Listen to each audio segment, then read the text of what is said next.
Hi children, we are going to begin our English class. Let me explain about the books. We have two books in English. First one is the Hornbill and the second one is the Snapshot. Both we have to deal in details. We will begin with the book The Hornbill, the first chapter, The Portrait of a Lady.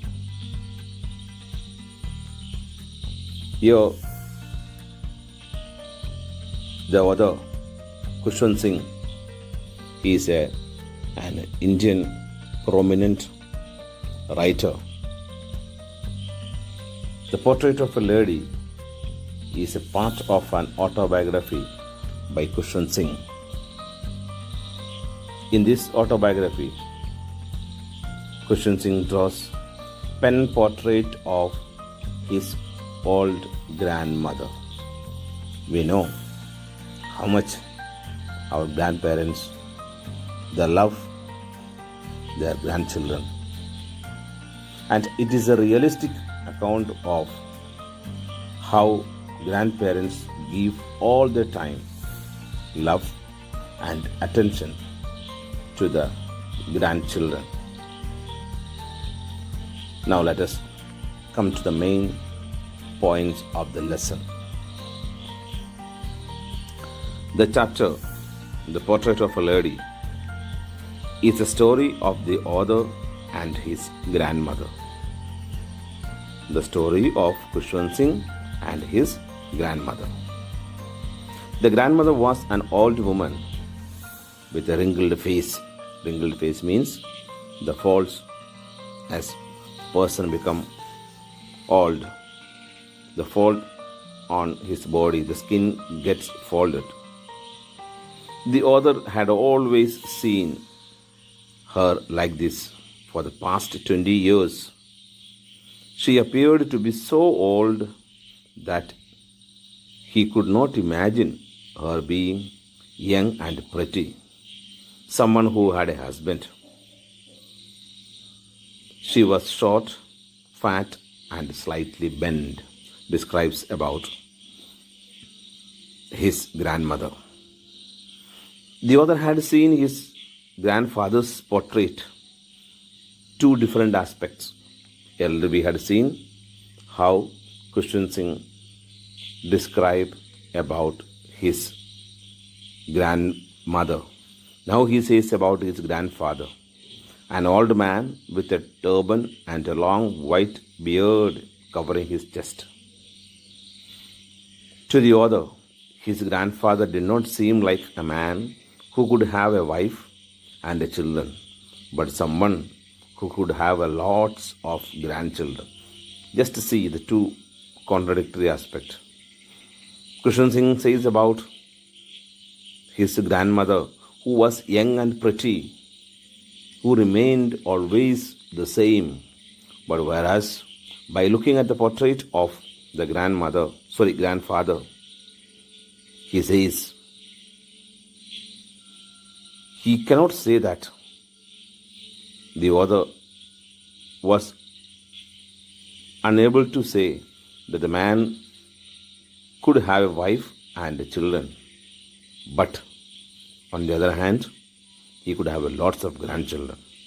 His grandmother used to move around the house in spotless white with her one hand resting on her waist and her other hand counting the beads of the rosary. In the initial days, the author and his grandmother had a good relationship. She used to wake him up and get him ready for school. She used to pack the things required by him for the day and walked him to school every day. She used to visit the temple that was attached to the school. She had a routine way of reading the scriptures.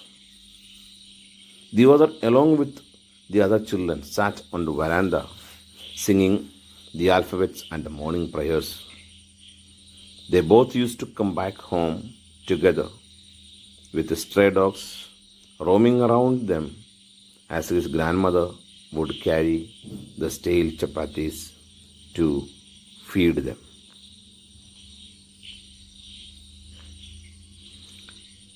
Soon, the parents of the author, who went to the city to settle in, and called them. As they reached the city, his relationship with his grandmother took a turn. So we know the life in the city and the village is entirely different. The relationship among the people in the city and in the village is different, and the same even among the family members. Though this shared the same room, their bond grew apart. He started going to the English medium school.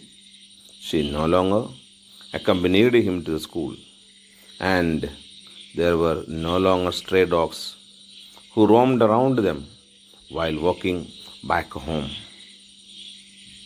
She, however, used to ask him about his day and what he had learned. She didn't understand anything, as everything was completely different. Language which she could not understand at all. She didn't approve of a new syllabus, and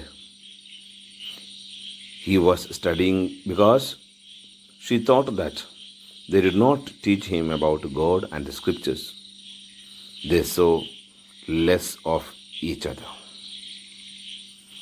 As the days passed, he grew older and soon went to the university. He had his own room, and this made their relationship completely different. She stopped talking to everyone and spent her whole day by sitting at her spinning wheel, reciting prayers, and moving beads of the rosary with one hand. The life is completely different. The relationship between the author, Khushwant Singh, and the grandmother has become completely different. However, she loved feeding sparrows in the veranda at dawn.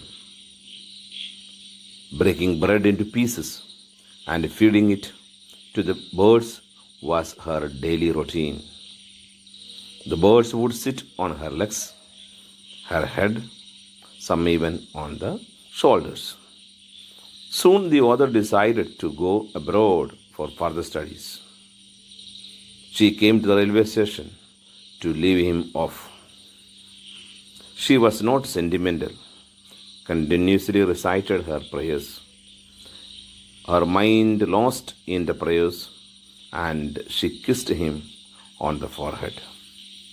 After 5 years, as he returned home, she was there, came to pick him at the station, was still at the same as she had been 5 years ago. Now see how the writer, Khushwant Singh, connects the story from the beginning to the end. She clasped him within her arms and did not say a word. She still used to feed her sparrows. One day, she did not recite her prayers, but instead collected the women of the neighborhood, got a drum, and started singing. The next morning, she was ill with a mild fever. The doctor said that there was nothing to worry about, but she was sure that her end was near. She did not want to waste her time talking to anyone in the family anymore, but spent her last hours in reciting her prayers. Laying on the bed, she died, and so her body lay on the bed lifeless. As they prepared for her funeral, they saw all the sparrows sitting in the veranda around her, mourning her death.